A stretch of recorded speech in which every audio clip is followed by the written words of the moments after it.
Habari ma Africa, asante kwa kutazama King Said So. Ladies and gentlemen, today I've got quite a few stories to cover with you guys. As always, I want to start with a question, and a serious question for our South African brothers and sisters. So I want to understand quickly what President Cyril Ramaphosa actually said. You are saying to me that over thousands of Tuckshops, foreign-owned and South African-owned Tuckshops in South Africa must go and register within 21 days. As the president and in their office and whoever advised our president, that made sense. Okay, sharp, I've got that.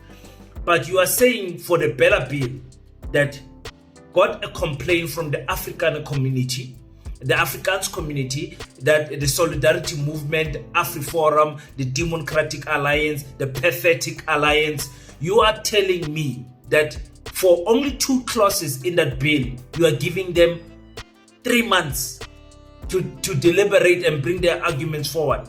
3 months for Bella Bill, 21 days for Tuckshops. And you are also telling me that the Tuckshops that are not registered must quickly go and register. But the Zamazamas that are not registered must be smoked out. Black crime versus other crimes. And also something that I will never forget is that we all know that there are undocumented people in the agricultural sector, in the farms.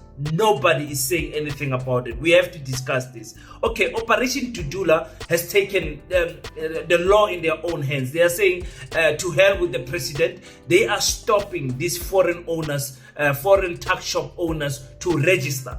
And now a new thing is happening there, because now we're seeing that some of these foreigners are paying the South African resident to go and register on their behalf.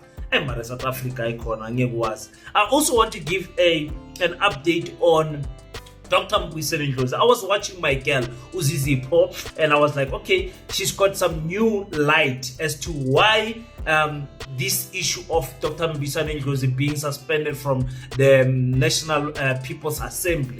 Zizipho has given us some light, new information that is out. I want to discuss that also. And also I want to speak about Rutendo. Rutendo, our brother from Zimbabwe, was in Ethiopia watching the Ethiopian Airlines there, and he gave us some beautiful information on how the rest of Africa can learn from the only country, I think there's 2 actually, but Ethiopia is widely known as the country that was never colonized in Africa. So I want to speak about that and much more. Welcome to King Said So, Africa's one land, one language, one currency, one army on King Said So. Africans can unite. Your Pan-Africanist podcast. Enjoy. Peace in Pan-Africanism to all my African brothers and sisters from all around the world. Welcome back to King Said So. I'm your host, Kagiso Shongwane Sinjiva Sono Ngwane, Mr. Easy Imalene Nengi, and we're back at it again with another one. And this time around, I want to cover again, because we have to cover this issue of these 21 days. Actually, it is about 17 days now left since the president made that announcement last week. So we are sitting at around 16 days when you guys see this video. And it's so amazing how without being insensitive, with how our priorities are set as South Africans. Yeah, let me rather say it like that. I find it very funny how the president was ill-advised with these 21 days. Ill-advised. Not only 21 days to say they must register, but if there is a law in a country that says you cannot operate unless you are regulated, why is it that you say, I'm giving you guys a chance to regulate? Are you giving the people that broke the law a chance to regulate? I mean, all of these African brothers from Ethiopia, Somalia, everywhere, they are confused there in the municipalities. In fact, the municipalities themselves, they were not ready for this. I've got someone who's working in a municipality says, hey, King, they just dropped this bomb on us. We were not ready. They have not even assembled a team yet. Listen to what the foreigners are saying. Okay, like when we went there, they told us first, they said we must get those 2 papers. We waited, there was assisting others. Then we waited. They told us, no, guys, come, go out. You must come with those forms. And then after, when we get angry, and then like people, they don't want to leave, they give us these papers, which they are getting angry on us. And then we didn't notice anything when we went there. But we don't know what happened, and then they are getting angry on us. So we just told them, okay, give us the forms or give us anything. You must not treat us. Let's get the paper, whatever you want. And then they give us these papers. They said, guys, you must come. When we fill 10 forms, which 10 forms we don't understand. We don't know about it. Because President, he never said that. He just told us, like, go to the municipality. Municipality, they'll sign you, and then you're done. And then 21 days, which is not going to happen. So, at least, we've been crying for 3 months, 4 months, 5 months. Like some of the place, they've been asking for 7 months. We are not asking for 7 months. We're asking maybe 3, 4, 5 months. Even that, if we manage to do it, but I don't think we're going to manage it, this thing. Do you have any of the documents that are needed there? Do you have, you see the ones that are circled? Do you have any of them? We don't have some of them. We're just going to say, we'll see. We're not sure. We're going to speak with the landlord. Landlord, they will design. But landlord, they was there. But they say what? They said they are not managing. They don't have. So we don't know. Our president, he must make something. So we all know our municipality will never even handle this type of load. It's too much work. It's unfair for the workers. We are going to December. This 21 days is going to spill into December. People will be taking leaves. People will be saying sick leave and everything because it's just too much work. It's just too much. I don't know. Hey, Buffett. And we as South Africans are not even saying, but President, who advised you? Who advised our president to say 21 days? And I'm so fascinated. I want to know, why is it that I want us to get this point. To operate a business, you need to be registered. You need to be regulated. You need to follow the rules, okay? If you don't follow the rules, it means one thing. You are breaking the law. If you're breaking the law, hack, strong too. Okay? So we know, me and you, that there are some of these tuckshop owners that have got South African citizenship. Some of them have got permits to be here, work permits. Some of them asylum, they're seeking asylum. Some of them, there's many reasons why they are here. And we know that there's some that are undocumented. That is a fact. And everybody has accepted that fact. There are some people that are just here hustling in the township. But for sure, they don't have documents. Okay? So we know that. The government also knows this. But the government treats this crime different from the crime of Zamazama. Now we can compare the two because both the two, they are South Africans that have been unalived. This side, the Zamazamas are terrorizing the community. There's crime, there's rape, there's everything. This side, children are dying. So there are crimes and death on both sides. But this one of the Zamazamas, the government is saying, listen, we don't care if you die or what underneath that hole. We're going to smoke you out. The most insensitive words that I've ever heard. This whole year from a stupid politician. I'm saying, how can you say that? You could have used better words. We will take them out by all means. We could have chosen better words to use, but you chose to smoke them out, which clearly means they will come out there dead or alive. That's what she was saying. That lady from the presidency office. So I want to know, South Africans, why can't you say Zamazamas? Come, guys. Because we know this black market is supported by white monopoly capitalists. Some of the politicians are even in this business. I mean, everybody knows. Hey, come to Kimberley. Come anywhere. Go to any mining cities, towns. You will find Zamazamas working there. And these Zamazamas, where are they going to sell this gold? Where are they going to sell these minerals? Where are they going to sell these diamonds? To the people that are doing the business. They can't sell it to us. What am I going to do with a diamond? You understand? How am I going to afford the diamond? Because most of them are uncut. This gold and everything, they're gonna sell them to existing businesses in the black market. And I've said this many times, explained it to you guys, so you guys know what I'm talking about. Why is it that crime is treated differently than this crime? Because this one, it hurts the pockets of the rich, and this one is for the poor. Is totally treated differently. You are happy that the Bella Bill gets 3 months, and you as South Africans who own Tuckshops, you get 21 days. 21 days. I want to read also the regulations, the requirements to open a spaza shop, so that you guys can understand what is going on in all of this. But before that, let's quickly talk about Operation Dudula. Operation Dudula, you know, they don't play around. Very xenophobic in their nature and everything that they are doing. I'm not going to hide it. I'm going to say it straight like that. They might say, no, King, you are wrong. We're just patriotic to South Africa. We want to put South Africa first. However they put it, it's okay. For me, I feel like they are just, they want South Africa to become an island, as if there's no South Africans in other African countries. I don't like that. And I mean South Africans doing business in other countries. The debate will always be, King, no, South Africans don't sell drugs there. Hey, just Google. Just play with Google and say South Africa transporting drugs to another country. You'll see what will happen. Just Google. But anyway, that's not the debate.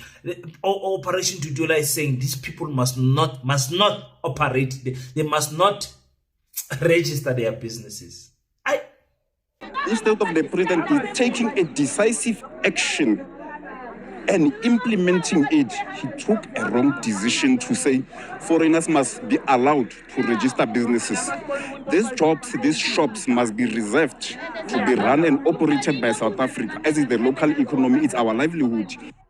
The president of Operation Dudula, Zandile Dabula, says foreign nationals must go back to their own countries. We can't have foreign nationals running spaza shops. We've been saying this. But our own president decides to prioritize them over us as citizens. If you see there's a group of people there, they are South Africans. They want to come in and register. We said that's fine. But they are turning them away to say they must go to town. When foreign nationals have been registering their businesses throughout in the very same office, we cannot have a president that is going to prioritize foreign nationals. We tried to speak to the government officials responsible for this registration process. However, they declined to comment. Operation Dudula, what they don't understand is that other people have got a different opinion. That's the sad thing about us in South Africa. You know, sometimes the minority wants to rule the majority, and sometimes the majority don't want to consider what the minority says. That's the issue. And finding a balance between these two different views requires special, extraordinary, exceptional leadership.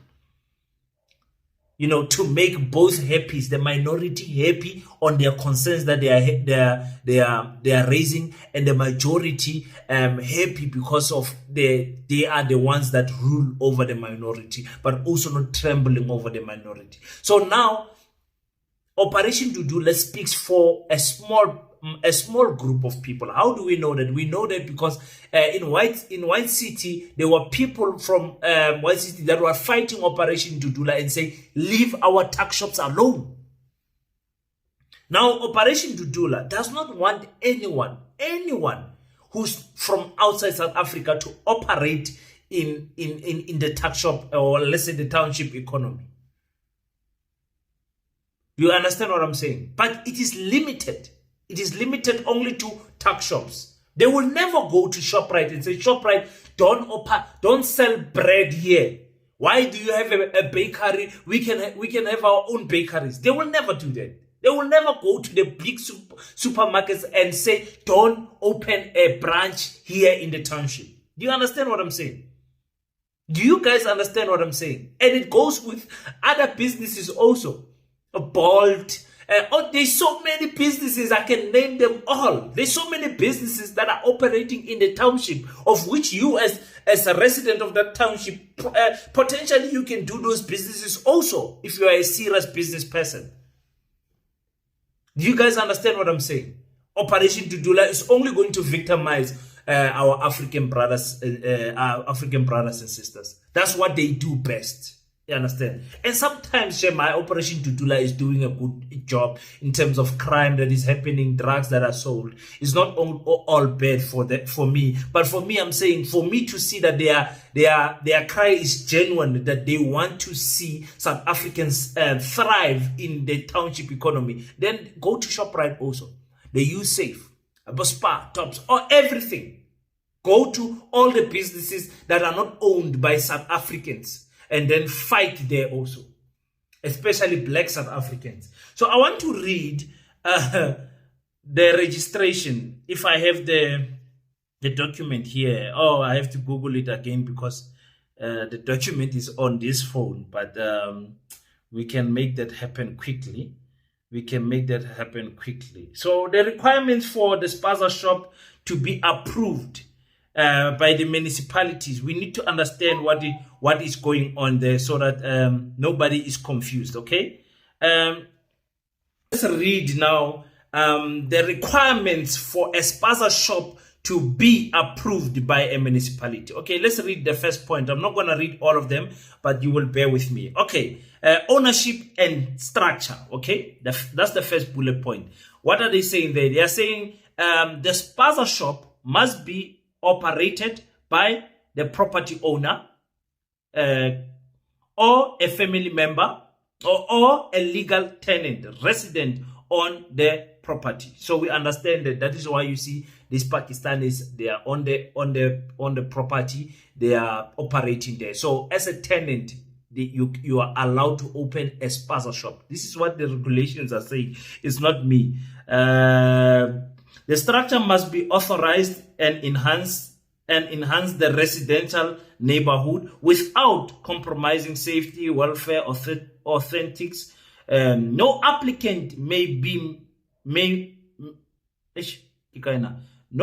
no application may be made for a spaza shop on a site which is in the ownership of the municipality or the state. Okay, now we hear that, but we know that's not true. There's other places where I saw in other municipalities where the state were breaking the structures that were built by tuckshop owners. In Kuruman, I saw some in other municipalities, and I was like, oh, you waited up until now to break these structures. Didn't you know these structures were there all of these years?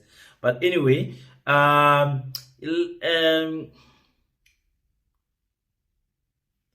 let me see what. Let's read number 2. Application completeness. The application must be fully completed with all supporting documents, including a site plan. A site plan.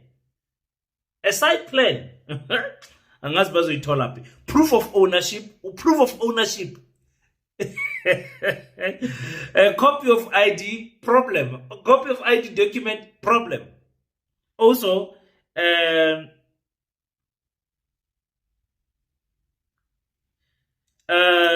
prescribed application fee. Okay, we don't know how much that is. I wish they wrote it down here so we can calculate plus minus how much these municipalities will be making. Hey guys, it's a problem. All of these documents are a problem. That's why I said some of these foreign owners, they are paying their landlords to go and register on their behalf, because Operation Dudula is closing them off now. They are using their brain. You understand what I'm saying? So yeah, that's what is going on. Let me hear there. What are they saying on bullet point number 3? Advertising and notification. Ladies and gentlemen, the application must be advertised. Yeah? And written notice must be sent to surrounding properties owners for their comments. Proof of such notification must be recorded. It's the first time he is on a tuck shop before they open in your street. There must be a notification that is sent. You as the residents of that area, you must be notified. Kuti, hey, Bafetu, we are opening a tuck shop here. That's what they are saying. Guys, please go and Google these things. There's something that I want to read somewhere here. I want to read something somewhere here so that we can get this thing under roll. Is it this one? Merit-based evaluation. The evaluation includes, let's hear what is it that they are evaluating here. The floor area of the spaza must not exceed 25 meters square or 30% of the total floor area of all approved building on the property. So they say the tuck shop must not exceed 30% of the floor plan, the size of your property. The tuck shop must not exceed 30%. I'm telling you, here where there's RDPs, I've seen other tuck shops that are bigger than RDPs. Can I get a hallelujah on the conversation? RDPs, they've got just a small space there by the gate, and these guys will erect a shanty there. Umkuku lapa. Umkuku lawyer is bigger than the actual property in that land. Yo, ziyakhala bafethu. Ziyakhala.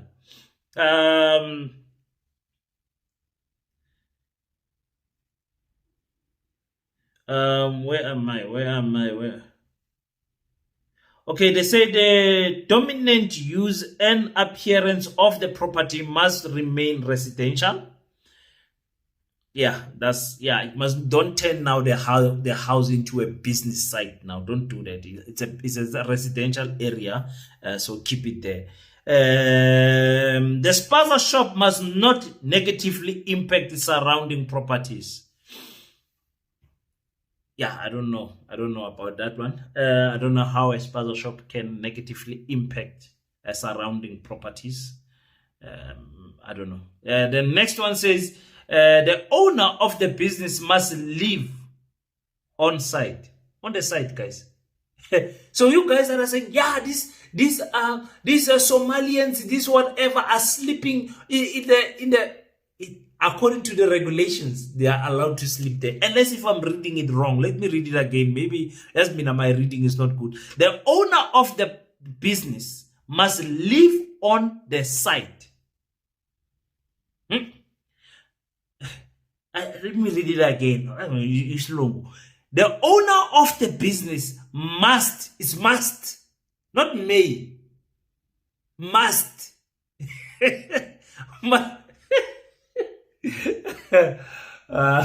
Guys, that's our government is a joke. But our government is a joke. Must live on site. Listen to this one. Operation hours are restricted between 7 to and 21 hours. Buffett. Guys. I know, man. Okay, let me leave it there. You guys can read the rest. But you get my point here. These are just unrealistic requirements. You know what's funny about South Africa? Something is going to happen. Somebody's going to die. Something is going to happen in South Africa that is going to make South Africans forget about this thing. Understand? If from now on until 3, 4, 5 months it goes without the death of any child, and that's what I wish.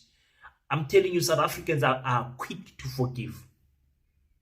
South Africans are quick to forget. Anything can happen. Like, for example, Chidima can apply for a South African citizenship because she's got a right to apply. Home Affairs has invited her right to apply. She applies. That thing can be a topic in the whole of South Africa for a month. That's how we are easily distracted. I always tell you guys, we are easily distracted. Even this thing of this tuck shop is distracting us from fighting the real fight in South Africa. I will always say that. So yeah, I will preach about that. This video is gonna be just too long if I had to go deeper into that. But I'm telling you, South Africans, we need organizations that are going to be able to keep us focused on the end goal: total liberation, land expropriation without compensation, getting back the mineral rights of our land, and fighting racism and discrimination and all of those things. Those are the things that are important in South Africa. The unemployment, the crime rate and everything. You know, we need to focus and don't allow these other things to derail our focus on what we need to go. But anyway, let me speak about my girl Zizipho. Mthanda kakhulu sisi wami, a fighter in good standing, a member of EFF in good standing. My queen has given us some information, and please, those who don't know Zizipho, follow her on TikTok. She's big on TikTok, big girl on hey. Big girl on TikTok, not playing games there. I'm always there on TikTok, listening to the conversation, sometimes joining the conversation. But follow her also on YouTube. She's new on YouTube, getting the ball rolling there, trying to reach the big subscriptions, transfer her following from TikTok to Twingo. But let's listen to what she says about Dr. Mbuyiseni Ndlozi, because I like to listen to some fighters who've got maybe inside information that can give us light on what actually is happening about this issue of Dr. Mbuyiseni Ndlozi. There is a workshop for our councillors that is underway. I got a call from one of them from my sub-region telling me that Ndlozi has been suspended from any organizational gatherings until after the NPA.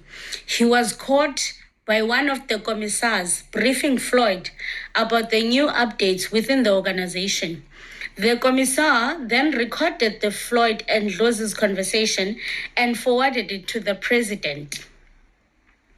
This came after Ndlozi has been recruiting that commissar to go with him to join the MKP.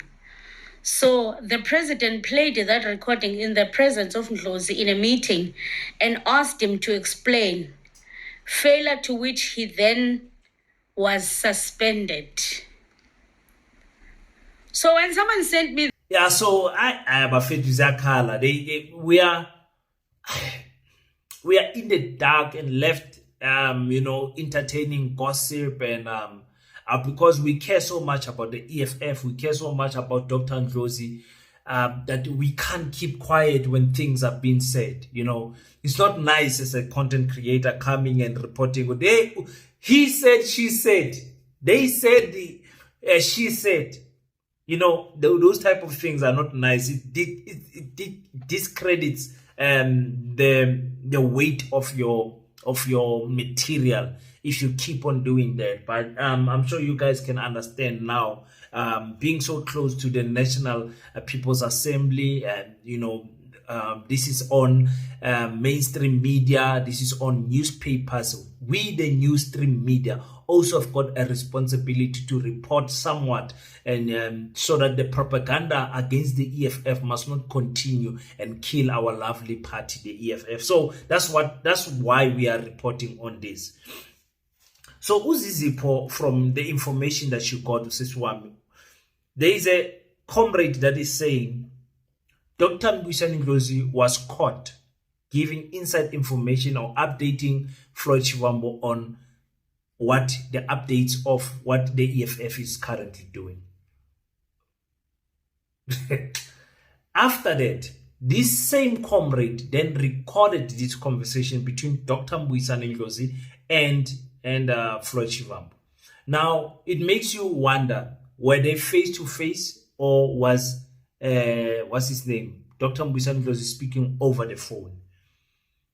If it's something that is have to do with truth, you know, as a tsotsi, umuntu, a scanner back, a person othanda indaba, you can't be talking haphazardly to Floyd Shivambu just anywhere, in the office, anywhere. You're gonna find a private place to speak to Ndlozi. To Floyd. In fact, you're gonna wait until you get home to give him that briefing.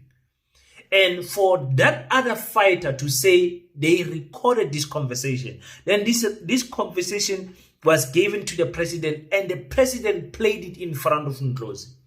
Do you understand the magnitude of this file? Do you guys understand how big this file is? I'm talking about if it is true, because I don't believe it. Now, you are saying that the CIC has the recording. After the CIC has the recording, he brings Ndlozi, because we know Julius Malema how he is. Brings Ndlozi and plays the recording in front of everybody and says, Ndlozi, explain yourself. And the failure of Ndlozi is what led us to becoming where he is suspended or banned from the elective conference of the EFF. If that is true, it makes sense why someone can be suspended from this. It makes sense. If it is true, it makes sense. And if that is the case, I will support the EFF on that decision. Unless you tolerate or tolerate. I tell you guys all the time here, I love Dr. Mbuyiseni Ndlozi so much. But if this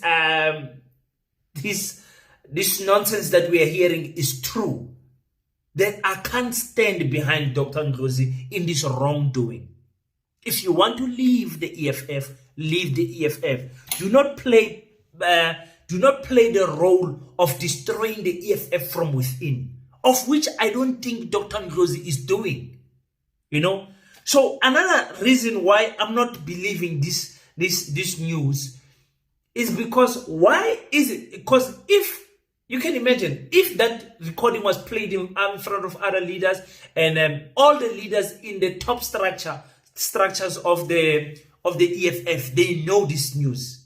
Everybody knows. You understand? So they are not surprised by the newspaper headlines. They are not surprised about anything. They know, because you know how politicians are. They're gonna come out one day and say, "Yeah, but we knew what was happening 2 weeks ago. We knew." So that's why we have to cover it.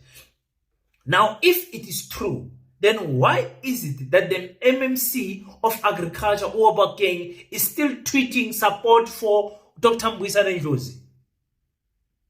Why is it that Naledi is also tweeting support for Dr. Mbuyiseni Ndlozi? Because if it is true, clearly they know also. And if it is not true, it makes sense that they will say, we are not going to be told by media who our fighters are. Commissar Ndlozi is still our fighter, is still our leader. Do you guys understand what I'm saying? If it is true, then why?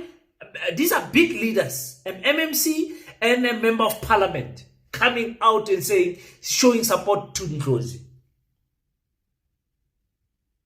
Angas we are tolerate or later. So this news brings more confusion that I need your wisdom on the comment section to tell me. And please play around with the scenario where it is maybe true and also where it is false. Because if it is false and some of these comrades are selling this fake news about Ndlozi to the newspapers and everything, then the EFF is infiltrated. It's just like the ANC was.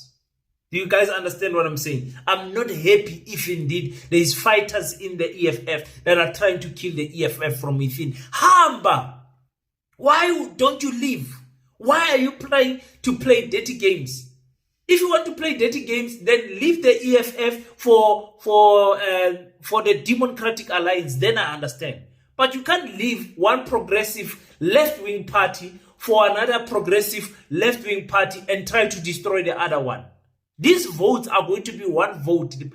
EFF itanda ingatandi, EMK itanda ingatandi. At the end, when we talk about now consolidating votes, these two parties will be one side, both of them, because ideology wise, they are in the same boat. So fighters, I don't know. You guys will tell me will tell me, Sisi Zizipho, I love you so much, Standa Sam. You know, me and you, we're going to go into a serious friendship. Mina now, I love your energy. I'm serious. Please make sure that you support her channel. There isn't enough good content creators, especially on YouTube. Please make sure that you support her. Please support her. And also mentioning her, I would also say support my brother, politically incorrect. With Mashiane, support Decent Q. That's my younger brother. Make sure that you support my brother there. And support Ntsiki Mazwai. I forget about her channel, but Ntsiki is someone that I love also so much. Yo, such a woke sister. I think her channel is called Moya. And then support, who am I forgetting? You're obviously going to support Season Pofuwash. That is an obvious one. You can also support my brother, Mighty Jimmy. Support him also. Oh, I don't want to forget anyone. I'm sure you're following the Hustlers Corner with DJ Spoo. You're supporting Ikhrotman Letu. You'll be seeing me very soon on that platform. And other platforms also. Just letting you know, we're selling the Pan-African School of Economics, Technology and Agriculture, because we're having an event on the 2nd and 3rd of April. So yeah, support those YouTube channels, but also please, Zizipho, make sure that you make sure you support her channel. I want to end this video with Rutendo, very controversial character, but as a Pan-Africanist, but no matter how you feel about him, let's listen to what he says, and then we will address how we feel after. So behind me is one of the most successful stories and the most inspirational stories in Africa, and that story is Ethiopian Airways. I'm sitting at Bole International Airport. It's owned by Ethiopian Airways, and Ethiopian Airways is owned by the government of Ethiopia, and it is funded by the Sovereign Wealth Fund of Ethiopia. Now, you need to understand that Ethiopia has never been colonized by white people. So this airline was created by black people, a black government in 1945, and it was grown from nothing to become the biggest airliner on the African continent. It has revenues of $7.2 billion and a profit of $800 million. They've got 149 aircraft. They own Malawi Airlines, Zambian Airlines, and a number of other airlines on the African continent. But just 15 years ago, this airline was not the biggest on the African continent. South African Airways was the biggest on the continent. And South African Airways was being managed by white people like Coleman Andrews from the United States of America. And that man destroyed South African Airways from being the biggest airliner on the African continent to having 12 aircraft, $80 million revenue, and a loss of $200 million in the last financial year. The financing model for South African Airways is it's owned by the government of South Africa, which is funded by white monopoly capital because South Africa does not have a sovereign wealth fund. So part and parcel of why South African Airlines was destroyed is because a white man called Coleman Andrews from the United States of America came in, sold South African Airways fleet, began to lease aircraft from America, and he pocketed a lot of money in kickbacks from that corruption. South Africa does not have a sovereign wealth fund, so it does not finance its own activities. It relies on white monopoly capital to borrow money so that it can keep its parastatals going. Ethiopia, on the other hand, finances its parastatals, finances its SOEs with the sovereign wealth of its own citizens. This is the difference. South Africa is being looted by white monopoly capital, white finance, white banks that then lend the government of South Africa exorbitantly at high interest rates, and when they choose, like what Future Growth decided to do together with other finances. They just decide not to lend the government so that SOEs like Eskom, SAA, PRASA, Transnet can fail. The Ethiopians are using a totally different model because they've never been colonized. They do not have financial institutions from white countries or Western countries. They've only got local banks in this country and its sovereign wealth fund. They're able to finance their parastatals and their airliner to become the best in Africa. Managed by black people into being the biggest on the African continent. This shows you that we don't need white people in Africa to do things for us. They've also done the same with electricity. They didn't have an electricity grid just 30 years ago, while South Africa had a surplus of electricity. But now Ethiopia is a net exporter of electricity, and they've never had load shedding since they began to develop their grid. Inga Dam is going to come into full capacity, and they'll have more than enough electricity than they need. Again, done by black people, while South Africa, run by white monopoly capital, is failing. Black excellence always beats white people in Africa and elsewhere. The Swiss do not have a national airliner, or at least it failed a number of times. Together with a number of other European countries, Ethiopian Airlines has been going, it's profitable, it's a going concern. Learn something from this, South Africa. Now you're giving your spazas to Pick and Pay, you're giving your spazas over to ShopRite. White people cannot manage your country better than yourselves, because their only objective is to destroy, monopolize, and kill. It is to control black people. It is to destroy what black people build. It's to show that black people don't know what they're doing. But I'm showing you an example that shows you that black people do better than white people. This is an example. A country that's never been colonized, but a country that was also isolated by colonialism of other African countries. But within 60 years, they're doing better than many European airlines. They're doing better than many European countries that are 200, 300 years old. Learn from this. Learn from this, Africa, and stop sleeping. You know, sometimes, man, when the truth comes out, the truth must come out.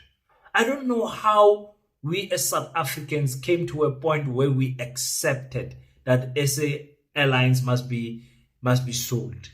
I've got a cousin that's working there, and people did not know whether the world is upside down or what is going on, losing jobs left and right. Black people were blamed, and because of mainstream media, how it is structured, you would say, no, the CEO is the one that did everything. Our people are very ill-informed. But I want to say, in Ethiopia, you find our Ethiopian brothers that 100% identify as black. They don't see themselves as they're like Arab, Amakulish or whatever. They don't know anything, because Ethiopia is a black country. That country has done well with the Ethiopian Airlines. They have done excellent. Number one airline in Africa, and owning some airlines also in the neighboring countries, as you heard there. So since 1985, 45, they've been building these airlines, and look how beautiful it is, making profits in the 300 millions dollars. So this is fantastic. We as South Africa must come to a point where we hear our politicians talk about reviving South African Airlines, not selling it. Abu Pravin, they finished us. Abu Pravin, icon. They must not rest in peace, Labu Satan Lab. They finished us, And I like the way Rutendo is always advocating for black excellence. Like, black people, you can do it. It does not mean that you have to bring these colonizers to come and assist you with generating electricity. It does not mean that you have to bring you can do it. You have the brains. Understand? Who helped China? Who helped Russia? Who helped the Americans? Why must we now go and seek help as if Tinas Nangondo? We can't think. We don't have engineers. We don't have doctors. We don't have anything. When a pandemic strikes, we don't have the vaccine. We must be told by the World Health Organization what to do. Do you guys understand what I'm saying? Black excellence is something that we must preach constantly. So I would love my brother Rutendo forever, you know, and this fight that he's having with these companies that are selling cancerous chemicals, is, I think it's glycogen or something like that, in the food, that Zimbabwe is now having high cases of cancer. But anyway, yeah, that's what we are dealing with right now.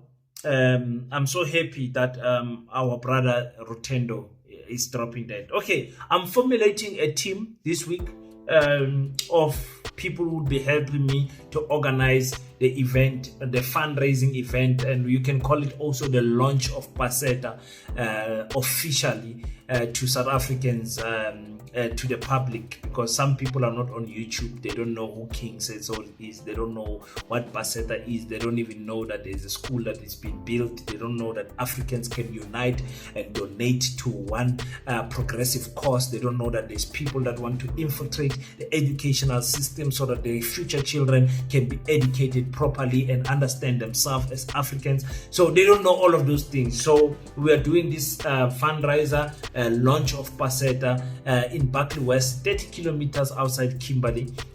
So you can sleep in Kimberley or there in Buckley West. There is a little bit of accommodation there. So once the tickets are out and everything, those who will be coming to bless us with their presence, please make sure that you book, you liaise with the team that I'll be putting together to get accommodation, so that you don't get any disappointment, because many people want to see themselves in the Northern Cape, in Kimberley, the Diamond City. They want to see the big hole. They want to just, you know, experience the tourism around Kimberley and Buckley West, and that's what we want to bring as a Paseta. We want to bring eyeballs, we want to bring money to the cities and make sure that black businesses benefit from that. Some of you are going to come and take a bicycle ride here in Khalishiwe to see what is going on, what the rich history of Abu Robert Sibuku and all of those people here in Kimberley. So I'm very excited to be putting a team together, and I would like to continuously thank everybody that is supporting the Pan-African School of Economics, Technology and Agriculture. Your contributions each and every day is making a difference. Please don't stop, South Africans. I know it's December. Please make sure you put the 50 rand aside for Paseta, so that we can make sure that we finish the project of building the school. We're not buying cold drink, we're not buying anything with your money. Everything goes to the development of the school. So I appreciate you guys so much. Tell me what you think about today's episode. Did you enjoy it? I'm pretty sure it's going to be a long episode, but give me your thoughts on what you think, and don't forget that we are trying to reach that 50,000 subscribers before at the end of the year. So I think we are 7,000 subscribers away. It's something that you can do. Anyone that has not subscribed yet, please click the subscribe button, show your boy some love, and share the videos. Leave your thoughts on the comment section. Hit the bell icon for more videos in the future. Until we meet again, don't forget to pray. But after you pray, stand up, African child. Do your best so that God can do the rest. Peace in Pan-Africanism. I salute you.